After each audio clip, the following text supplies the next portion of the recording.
a nossa segunda convidada de hoje, que já está aos postos de combate, a Paula Mello. Deixa eu ver se a Paula Mello já está aqui conosco. Sim, está conosco, sócia e analista da GTI. Muito boa tarde, Paula. É um prazer tê-la conosco aqui no Closing da BMC. Boa tarde, Carlos. O prazer é todo meu. Paula, vamos lá, então, falando um pouco de economia. Tivemos agora o Antônio que falou desse otimismo que ele tem sobre o mercado. Eu queria começar também com essa pergunta, se vocês também na GTI também são otimistas quanto à Aquavero, ou se tem alguma dúvida sobre o andamento do mercado, e quais setores vocês estão olhando com maior atenção para oportunidades que estão se abrindo nesse contexto de bolsa que não para de subir. Eu diria que na margem estamos mais otimistas, né, do que estávamos alguns meses atrás. Essa queda aí que a gente começou a observar na inflação sugere que há espaço para início do corte de juros mais à frente. Então, os setores que nós estamos buscando hoje estão diretamente ligados à queda de taxa de juros, como, por exemplo, as utilities, né, empresas de shopping center, empresas mais alavancadas, que antes ninguém queria tocar muito nesses nomes. Então, estamos fazendo alguns ajustes aí na nossa carteira, sim, Carlos. Perfeito. Agora, no específico, como é que está o setor de varejo nesse contexto, né? Porque juro alto deprime as compras, deprime o varejo. O que vocês estão achando do setor como um todo? O Magazine Luiza hoje está operando em alta, por sinal. A Magalu, deixa eu pegar aqui. Magalu está subindo, deixa eu pegar aqui a Magalu, nosso profit da Nelógica.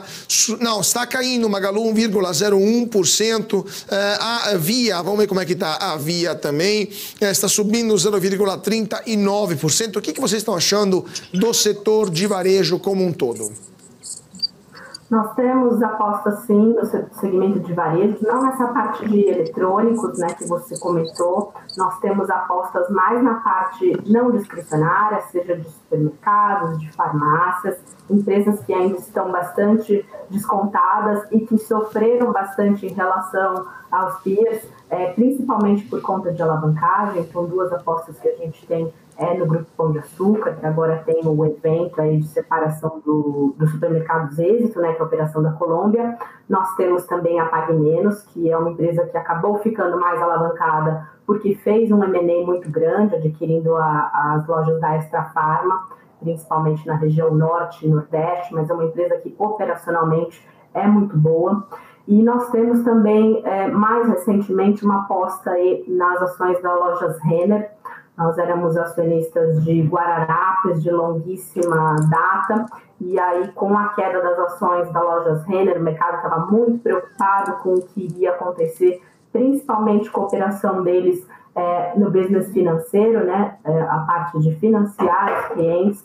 Eles vinham mostrando dados ali um pouco mais a menos do que o histórico deles, e a ação corrigiu bastante em cima disso. Nós fizemos a troca das ações da Guararapes para a Lojas Renner e foi um excelente movimento que nós fizemos aqui. A ação subiu bastante aí com essa animação mais recente do mercado.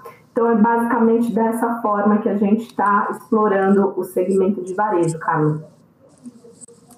Perfeito. Agora, falando também de outro segmento que poderia sofrer, e aí eu te pergunto se está sofrendo ou não com essa conjuntura de juros elevados, como é que está o setor imobiliário? O que vocês estão vendo no setor imobiliário e quais são as empresas que vocês estão olhando com maior atenção no setor imobiliário?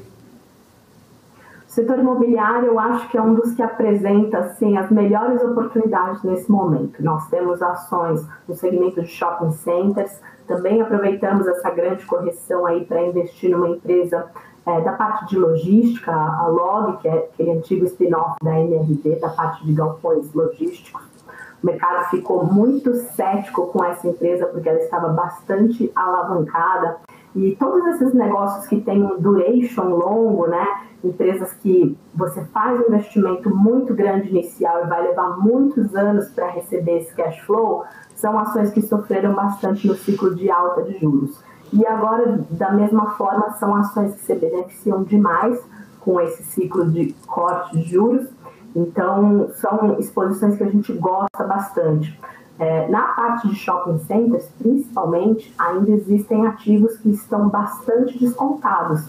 E diferente do que o senso comum acha, né, como os dados gerais de varejo mostram uma certa desaceleração, o qual mais óbvio é falar, poxa, as empresas de shopping centers vão sofrer.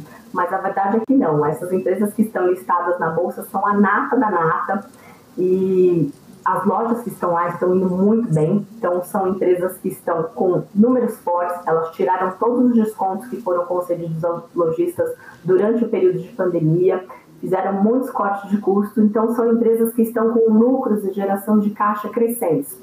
Na parte de shoppings, a gente tem uma aposta na Aliança Sonai, né? Nós éramos acionistas de BR Malls, que foi incorporada agora, e é uma ação que também está dando aí bons resultados.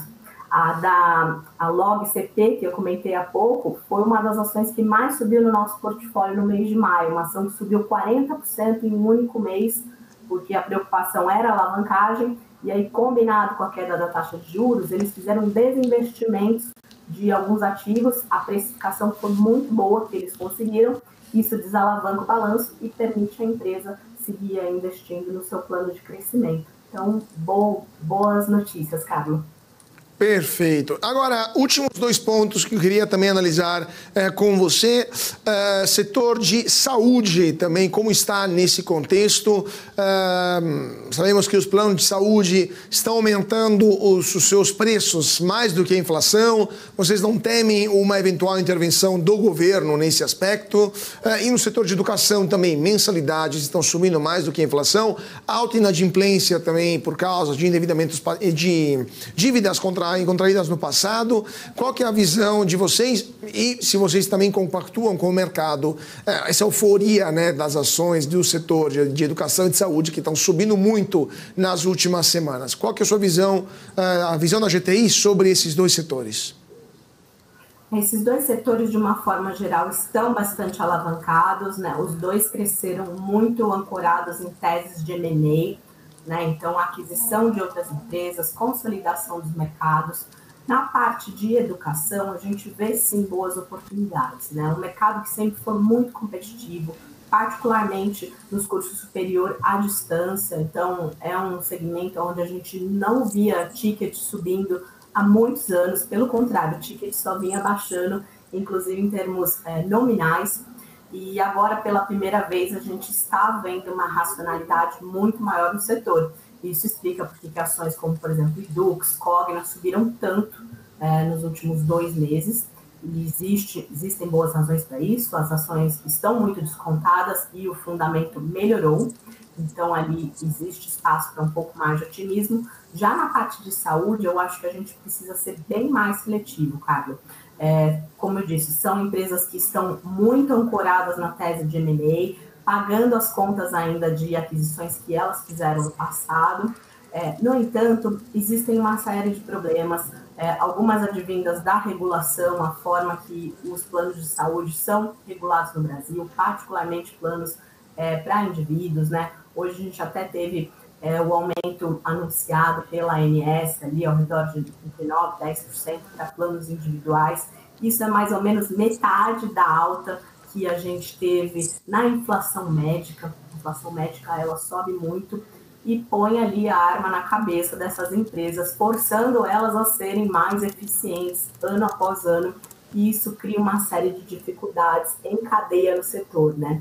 Então, os planos de saúde não conseguem repassar suas margens, eles precisam ir para cima dos prestadores de serviço, que são empresas como hospitais, empresas de medicina diagnóstica, e aí vai passando até o último que chega na cadeia, né? Então, o setor que está aí na berlinda, eu não correria assim tão apressada. As ações estão descontadas, né? Tiveram algumas que tinham caído porque o mercado achava que ia precisar de capitalização, como, por exemplo, MAP e Vida, resolveram a questão da capitalização, as ações subiram, mas, enfim, eu vejo um upside bem mais limitado no segmento de saúde, então esse é um segmento que a gente está fora dele aqui na GTI nesse momento. Acho que a Isabela quer fazer uma pergunta sobre esse setor, né, Isabela? Sobre o setor de saúde?